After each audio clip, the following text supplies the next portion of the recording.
ගිහිල්ලා එයා මගේ ගෙදරට ආවා. මම වැඩේ කළා. එයා මට කැමති වුණා. අකමැති වුණොත් හායි මම කැස්පර්. මම අවස්ථාවක් නෑ ඒ කිව්වොත් වැඩේ ඉවරයි.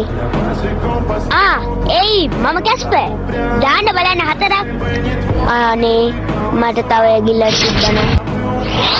සුබ උදෑසනක්. අනේ බා කෑ ගන්න එපා. ඔයාට කරදර කරන්නේ නෑ. මම අවතාරයක්. ඒක මම පිළිගන්නවා. ඒත් මම හිතෝද අවතාරයක්. පුළුවන් ද මට රිද්දන්න? බෑ. පුළුවන් ද ඔයාට රිද්දන්න? බෑ.